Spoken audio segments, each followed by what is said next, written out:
बहराइच से खबर है, जहां महाराजगंज इलाके में रविवार को मूर्ति विसर्जन के दौरान हुए पथराव और फायरिंग में एक युवक की मौत के बाद से सांप्रदायिक तनाव जारी है। मौके पर पहुंचे एसटीएफ चीफ अमिताभ यश ने कई थानों के पुलिस बल के साथ मोर्चा संभाला हुआ है। एसटीएफ चीफ उपद्रवियों पर काबू पाने के लिए अपने हाथ में पिस्टल थामे उपद्रवियों को दौड़ाते नजर आए हैं। मौके पर होम सेक्रेटरी संजीव गुप्ता और गृह विभाग के प्रमुख सचिव दीपक कुमार भी मौजूद हैं। दरअसल कल मूर्ति विसर्जन जुलूस के दौरान पथराव और फायरिंग की घटना हुई थी, जिसमें एक युवक रामगोपाल मिश्रा की अस्पताल में मौत हो गई थी। इस खबर पर ज्यादा जानकारी के लिए सहयोगी संवाददाता पवन सिंह हमारे साथ लाइव जुड़ गए हैं। पवन, सांप्रदायिक हिंसा की वजह से पुलिस फोर्स तैनात किया गया है, इस वक्त क्या कुछ जानकारी है?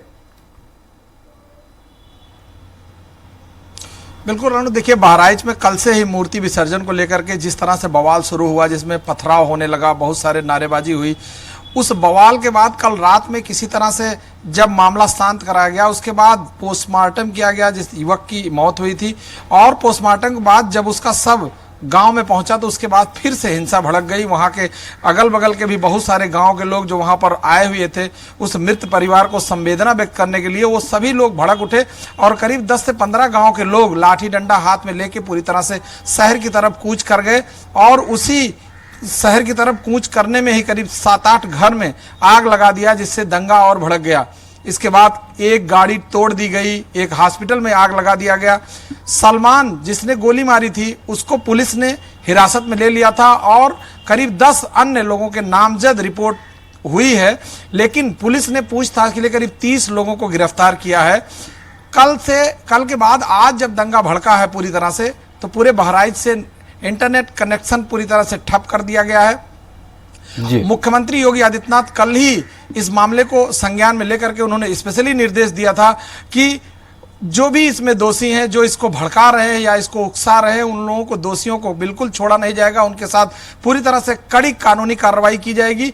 इसके बावजूद जब मामला वहां नहीं समझ रहा था, इसके बाद मुख्यमंत्री ने डीजीपी से बात की, उसके बाद ADG law and order Amitabh Yash, Deepak Kumar प्रमुख सचिव गृह और यहाँ पर सचिव गृह संजीव गुप्ता साहब वहां मौके पर पहुंचे हैं, पूरी तरह से मोर्चा संभाल रखा है। क्योंकि जिस तरह से करीब 2 से 3 हजार लोग जो भीड़ पूरी तरह से आक्रोशित है, भीड़ का मांग है पूरी तरह से कि जो जिसने गोली चलाई है उस पे बुलडोजर की कार्रवाई की जाए और उसके साथ जो लोग जुड़े हुए हैं उनको गिरफ्तार किया जाए। गिरफ्तार करने के बाद इनको सख्त सख्त सजा दी जाए। जबकि अरुण बताना चाहेंगे कि यह मामला डीजे से जुड़ा हुआ था। इसके अलावा भी एक वहां पर आप वीडियो में देख रहे होंगे, ऊपर एक झंडा लगाया गया था, जो झंडा हरे कलर का था। उस झंडे को उतारने के बाद फिर वो भगवा कलर का झंडा लगा रहा था, जिसपे यह बवाल बढ़ा है। और बेसिक रूप से बवाल इसी बात पे बढ़ा और जिसपे गोली चली। चूंकि यह मामला पहले से ही आक्रोश में बदला हुआ था, जब वो जुलूस आगे बढ़ रहा था, उसी जुलूस के तहत। जी अरुण। बिल्कुल पवन, हमारे साथ तारिक अहमद फोन लाइन पे जुड़ गए हैं बहराइच से लाइव। पवन, आप हमारे साथ बने रहिए, तारिक से सवाल कर लेते हैं। तारिक, बहराइच में जो मामला हुआ है, सांप्रदायिक तनाव के हालात हुए हैं, क्या वजह थी, किस वजह से ये सब कुछ हुआ है? देखिए, मैं आपको बताना चाहूंगा, ये कल शाम की घटना है। जैसा कि विसर्जन हर जगह होता है, कल विसर्जन आराम से हो रहा था, लेकिन रेवा मंसूर गांव का जो मूर्ति थी वो महाराजगंज से होकर गुजर रही थी। उसी बीच कुछ मुस्लिम लोगों के घर रास्ते में पड़े, वहीं से कहीं पथराव शुरू हो गया किसी बात को लेकर। जैसा कि कुछ वीडियो फुटेज में दिखाई दिया, झंडा उतारने की बात दिख रही है उसके अंदर। तो ऐसे ही कुछ शुरुआत हो गई विवाद की, और उसके बाद फिर ईंटें पत्थर चलने शुरू हो गए, फिर फायरिंग होने लगी।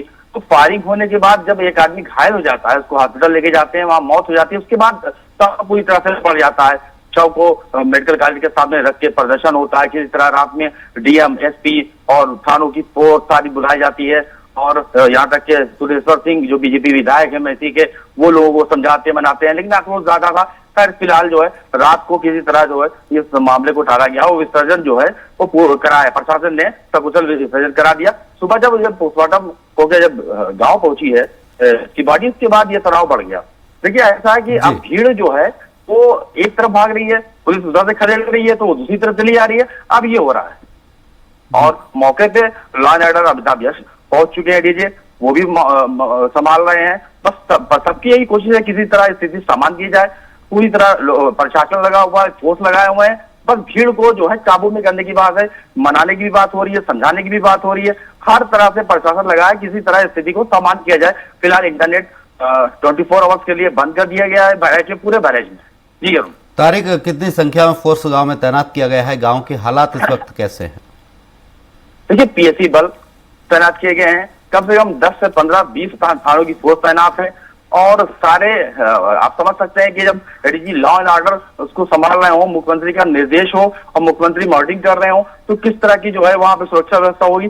तो सारी चीजें हैं, लेकिन बस भीड़ है, भीड़ को काबू कर रहे हैं, भीड़ को हटा रहे हैं। एक तरफ से तो वो दूसरी तरफ हो जा रहा है, फिर उधर भाग रहे हैं, तो काबू करने की कोशिश में लगे हैं। हालांकि बहराइच शहर बिल्कुल सामान्य है और सारी जगह बिल्कुल सामान्य है। फिर एक इलाका है जो महाराजगंज इलाका, मैसी महाराजगंज इलाका, हरदी थाना क्षेत्र, तो वो उस इलाके में सिर्फ इतना हो रहा है। जी बिल्कुल, हमारे साथ लखनऊ से पवन सिंह लैब जुड़े हुए हैं। पवन, जिस तरीके से एक युवक की मौत हुई है, युवक के परिजनों का क्या कुछ कहना है, वहीं उसके जो सहयोगी हैं उनका क्या कुछ कहना है? देखिए अरुण, सबसे बड़ी बात है कि इससे पहले भी कल रात को जब ये लोग पोस्टमार्टम कराने के लिए गए थे, जब वहां सब रख के हॉस्पिटल के सामने पूरी तरह से आक्रोशित थे, उस समय भी इन लोगों का बात था, जो कि जो परिवार है, मृतक का परिवार काफी दुखी है। तो जो उसके साथ के जो उनके सगे संबंधी सहयोगी हैं, उन लोगों की ये मांग है कि जिसने गोली चलाई है उसके घर पे बुलडोजर की कार्रवाई कराई जाए। सबसे बड़ी बात है कि प्रशासन इस चीज को बहुत भली भांति समझ रहा है।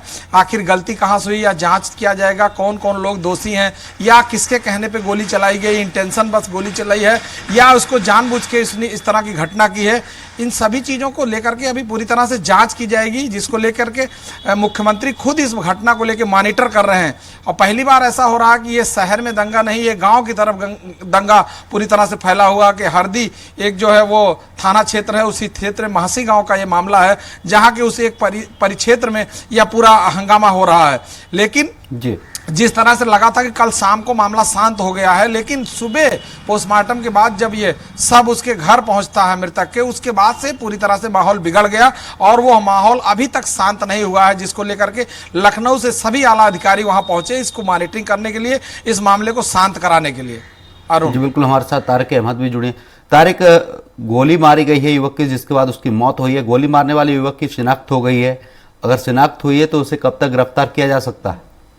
देखिए, गोली मारने वाले की शिनाख्त हो गई है और किस घर से गोली चलाई गई उसकी शिनाख्त हो गई है, उसको नामजद किया गया है। और एसपी का ये कहना है, वीरेंद्र शुक्ला एसपी का कहना है कि 25 से 30 लोगों को हमने जो है हिरासत में ले लिया है और जो जिसके घर से गोली चली थी उसको हमने अरेस्ट कर लिया है।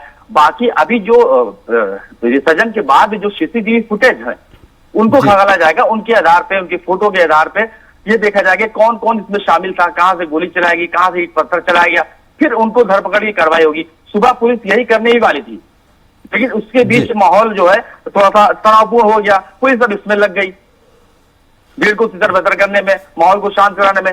तो पुलिस का काम सुबह यह था कि यदि धरपकड़ करती जो लोग उसमें शामिल थे, जो लोग उपद्रवी थे, जो लोग पत्थर चला रहे थे, जो लोग गोली चला रहे थे, ठीक है, तो उनको जो है ये इस तरह से सीसीटीवी फुटेज में खंगाला जाता, उनके नाम निकाल लिए जाते, उनकी पहचान कराई जाती, फिर उनको गिरफ्तार किया जाता। तो अभी पुलिस फिलहाल इस स्थिति को सामान्य करने में जुटी हुई है। जी अरुण जी, तारिक, तमाम जानकारी के लिए आपका बहुत बहुत शुक्रिया। लखनऊ से हमारे साथ सहयोगी संवाददाता पवन सिंह लैब जुड़े, आपका भी बहुत बहुत शुक्रिया।